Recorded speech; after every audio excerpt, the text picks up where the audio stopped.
Global emergency. Climate tracker on WION World is One.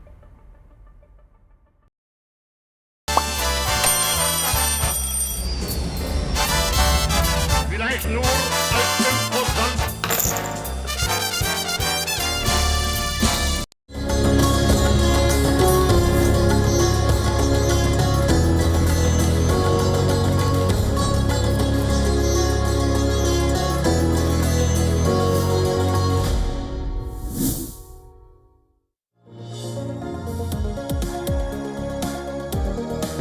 American Joker, and you're watching Race to Power on WION World is One. On the show today, US President Donald Trump is facing fresh scrutiny over his relations with disgraced financier Jeffrey Epstein. This after Democrats released new emails and pushed for full release of the Epstein files. And in Bangladesh, Chief Advisor Muhammad Yunus has announced that Bangladesh will hold a referendum on a democratic reform charter during general elections next year. We begin with India. India's National Investigation Agency has conducted raids across 10 locations across 5 states in an Al-Qaeda Gujarat terror conspiracy case allegedly involving illegal Bangladeshi immigrants. Now, according to officials, searches have been carried out in West Bengal, Tripura, Meghalaya, Haryana and Gujarat, targeting premises linked to suspects and their associates. During the operation, digital devices and incriminating documents were seized for forensic evaluation. The terror conspiracy case, registered under multiple legal sections, including the Unlawful Activities Prevention Act, was filed by the agency in June 2023. The investigators uncovered that 4 Bangladesh nationals connected to the banned Al-Qaeda terrorist organization had illegally infiltrated India using forged Indian identity documents. They were identified as Mohammed Sobin Miyaman, Muna Khalid Ansari, Azarul Islam and Abdul Latif. The NIA reported that the accused men were involved in transferring funds to Al-Qaeda operatives in Bangladesh and were also actively engaged in radicalizing young Muslims. On November 10, 2023, the probe agency submitted a charge sheet against 5 individuals before the NIA Special Court in Ahmedabad. The NIA is continuing its investigation as it seeks to expose the Al-Qaeda terror network's operations, connections and financial networks across India and neighboring countries.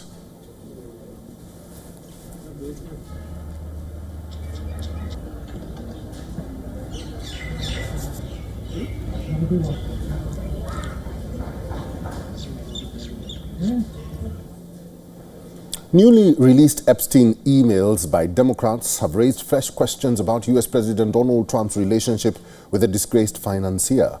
On Wednesday, Democrats on the House Oversight Committee released 3 emails which suggest that Trump knew more about Epstein's sexual abuse than he has previously acknowledged. In one of the emails dated April 2021, Epstein wrote to Ghislaine Maxwell, his longtime associate, who was later convicted of sex trafficking, that Trump spent hours at his house with one of the victims. More pressure is piling up on Trump after Republican House Speaker Mike Johnson said he would hold a vote next week on a bid to force the Justice Department to release the remaining Epstein files.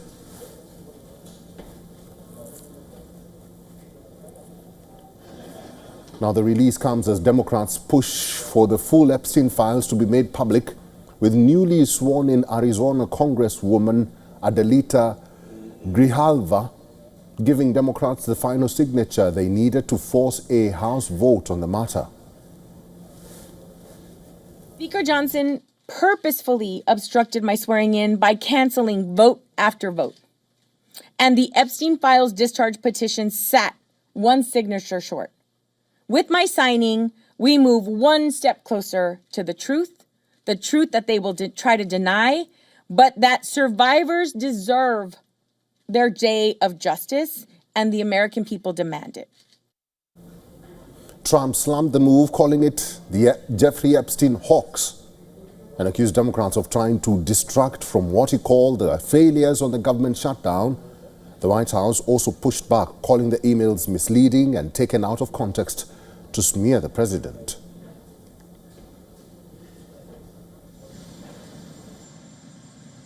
These emails prove absolutely nothing other than the fact that President Trump did nothing wrong. And what President Trump has always said is that he was from Palm Beach, and so was Jeffrey Epstein. Jeffrey Epstein was a member at Mar-a-Lago until President Trump kicked him out because Jeffrey Epstein was a pedophile and he was a creep. Illinois Governor J.B. Pritzker, however, said that Democrats' release is just the beginning and that more revelations will come to light once the full files are made public. The House vote on releasing the full Epstein files is likely to take place next week. Trump and Epstein were friends for more than a decade and were photographed together at social events from Palm Beach to New York. The two reportedly fell out in 2004 over a property dispute. Epstein died by suicide in federal custody in 2019 while awaiting trial on sex trafficking charges. Trump denies any wrongdoing or even acknowledging Epstein's crimes.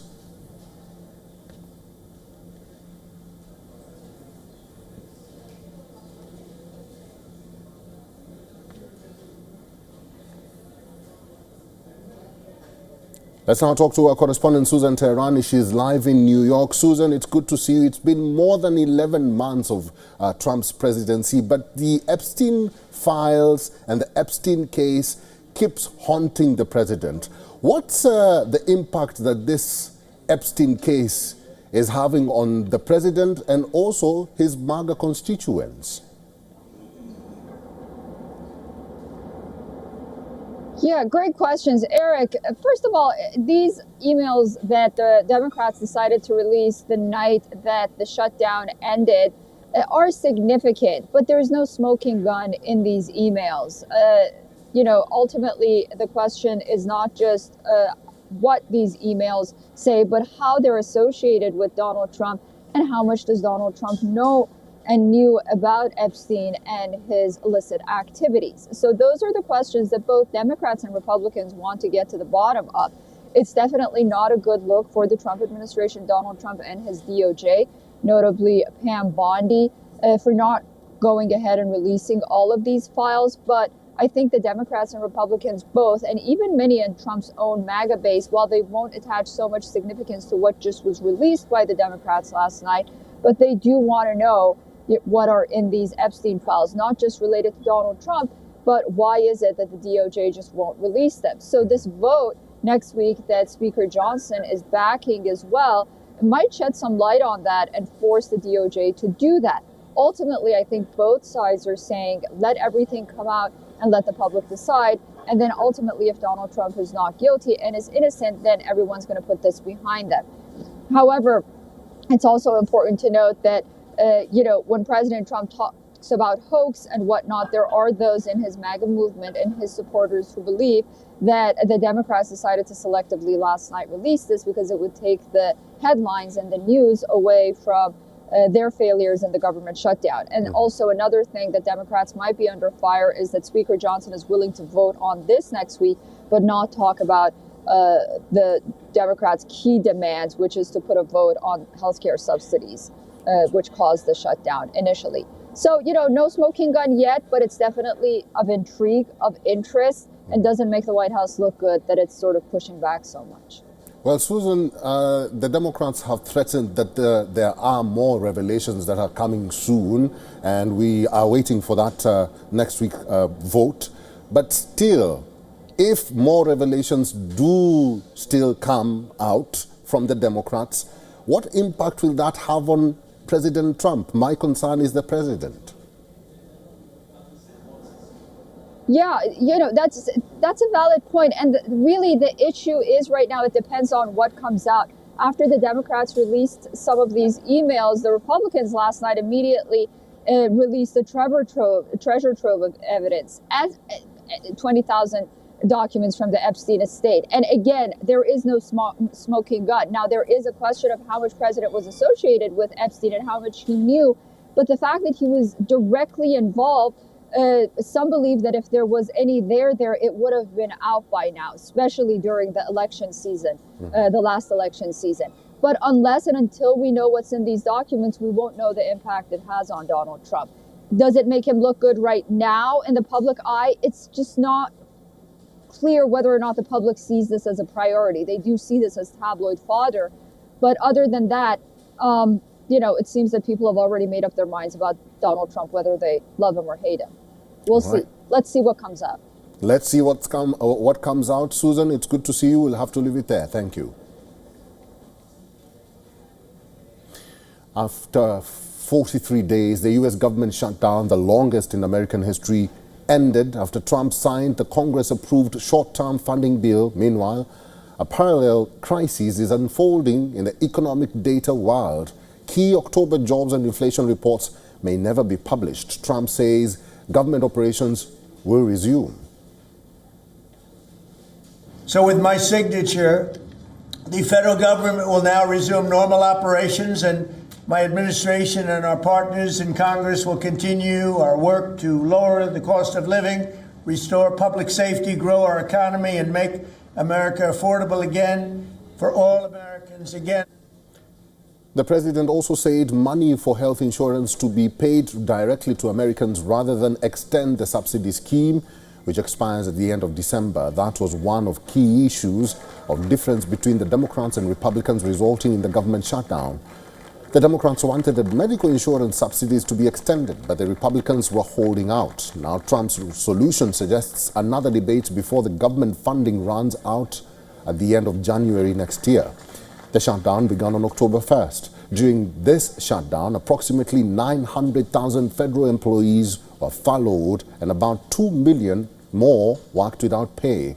Agencies halted data collection, air travel was disrupted. Some U.S. airports experienced 6% flight cancellations tied to understaffing. Both Republicans and Democrats are claiming victory, but neither appears to have a clear win. Food assistance, air traffic control, veteran and military construction spending were among the operations at risk. The funding bill restores these. The deal leaves aside key issues, most notably the expiry of health insurance subsidies under the Affordable Care Act or the ACA. That fight is deferred. We will continue to fight to lower the high cost of living. House Democrats will continue to fight to address the health care crisis that Republicans have created. And House Democrats will continue to fight to extend the Affordable Care Act tax credits for tens of millions of Americans. This fight is not over. We're just getting started.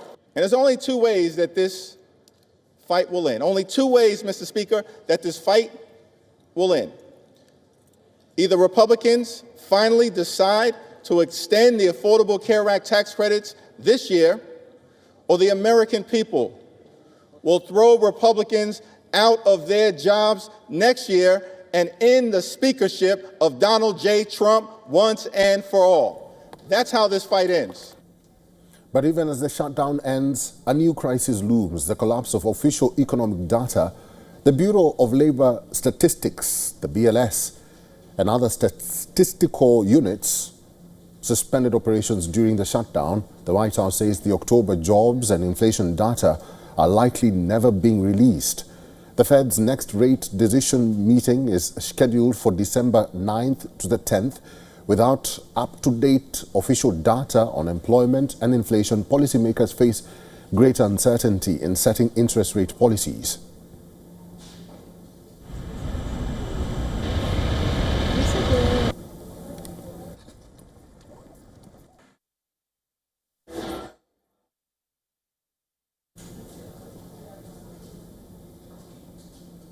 The final countdown has begun. We are less than 24 hours away from the verdict in Bihar. And the bigger question is, who will be the state's next chief minister? In the electoral fray are two key alliances and a political debutant, the National Democratic Alliance, or NDA, and the Maha-Gathbandhan, or the Grand Alliance, are the two big political forces in the state.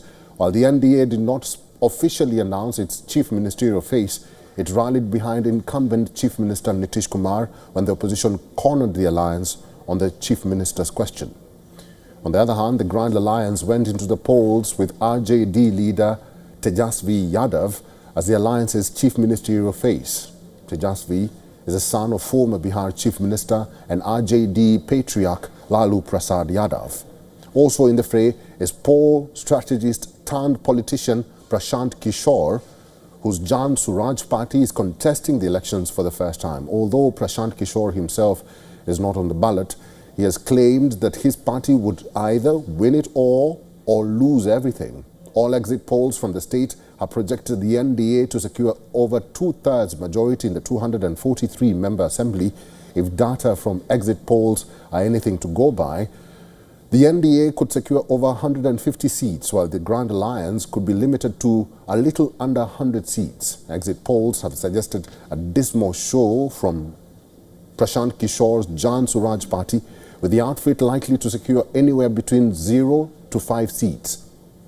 However, incumbent Chief Minister Nitish Kumar has lately been under a lot of scrutiny over his frail health and age, sparking rumors about whether the Bharatiya Janata Party would stick to Nitish or push for a chief minister of its own. With counting of votes just hours away, political temperatures in the state are already shooting up.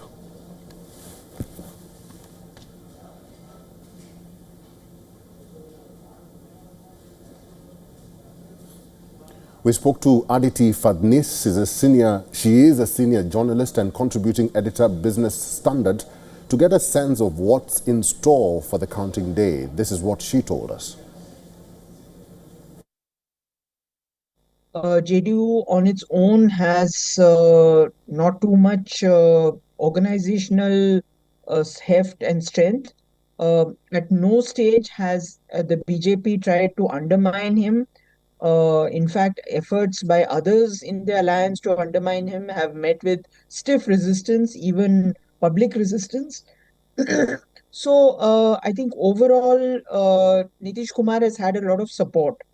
But he's had support not only from alliance partners, but also from the people, because people realize that this could be, his penultimate election. They want to reward him in some way. They are grateful for things that they have done. Pakistan's parliament has approved a constitutional amendment granting sweeping powers to Army Chief Asim Munir, granting lifelong legal immunity even after his term ends.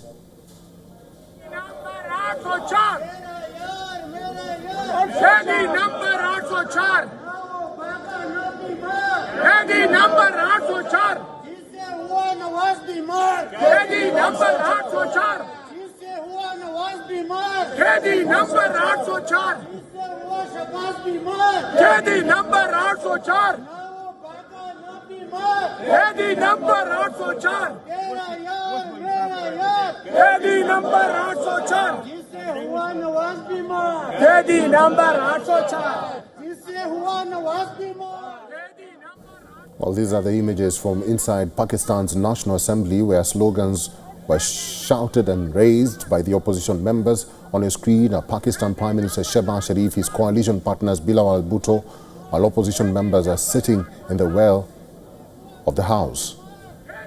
The amendment was passed with a two-thirds majority in the lower house of parliament, while the upper house passed the bill after the opposition boycotted the debate.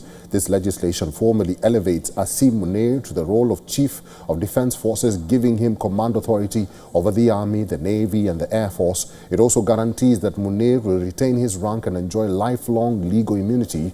This sweeping constitutional overhaul marks a significant shift in Pakistan's military and judicial structure, with critics warning it concentrates power in the hands of the military and undermines democracy. Despite fierce objections from Imran Khan's Pakistan Tehreek-e-Insaf party, which boycotted proceedings and tore up copies of the bill, the amendment sailed through with 234 votes in favour and just 4 against. It was introduced by Law Minister Azam Nazir Tarar a day after the Senate approved it. The bill now awaits President Asif Ali Zardari's assent. 234 members cast their votes for ayes.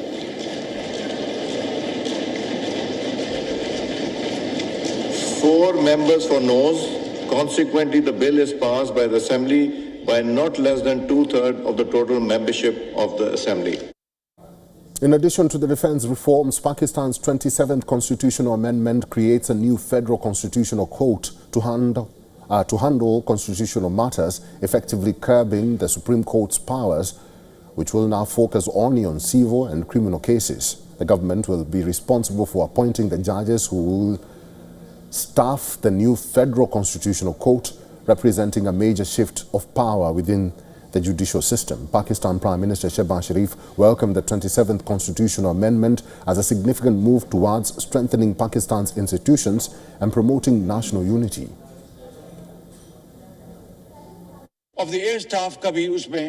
If we've made this part of the Constitution today, it's not just about the Field Marshal Syed Asim Munir. It also recognized the Air Force and Navy chiefs. What's wrong with that, Mr. Speaker? Nations honor their heroes. Bangladesh will hold a referendum on a democratic reform charter during general elections next year. In a televised address, interim leader Muhammad Yunus announced that the referendum will be held on election day in February next year. Yunus argued that the reform charter is vital to prevent a return to authoritarian rule in Bangladesh. Now, according to Yunus, if the referendum succeeds, a constitutional reform council will be formed, which will be tasked with amending Bangladesh's constitution within 6 months. The council will consist of representatives elected in the parliamentary election. If the majority vote in the referendum is yes, a constitutional reform council will be formed with representatives elected in the next parliamentary election. These representatives will also serve as members of the national parliament. The council will amend the constitution within 180 working days from the date of the commencement of its first session. According to Yunus, the reform charter will aim to strengthen checks and balances between the executive, judicial and legislative branches, and changes to the constitution will include a 2-term limit for prime ministers, expanded presidential powers, fundamental rights and judicial independence. The polls in February will be the first since the mass uprising that overthrew Sheikh Hasina as prime minister. Chief advisor Yunus has said that the polls will be held in February. The Bangladesh Election Commission is expected to confirm the exact date next month.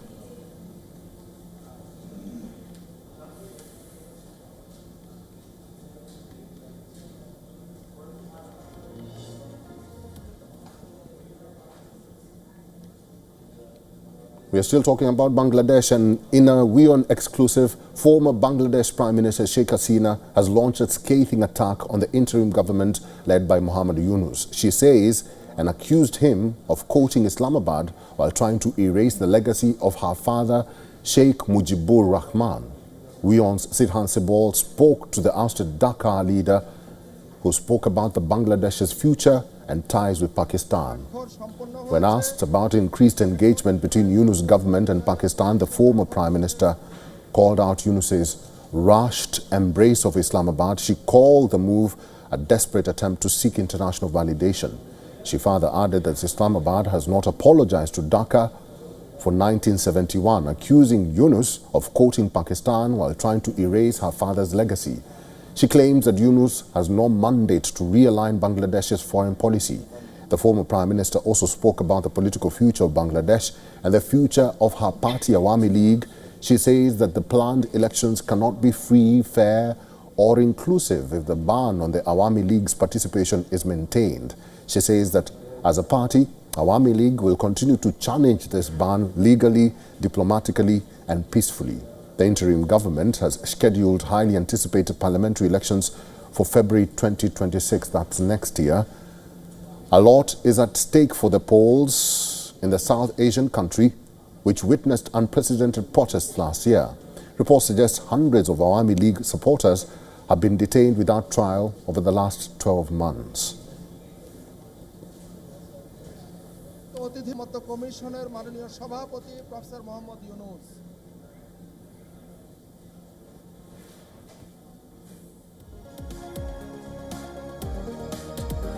And that's the latest on this edition of Race to Power on WION World is One. Thank you for watching.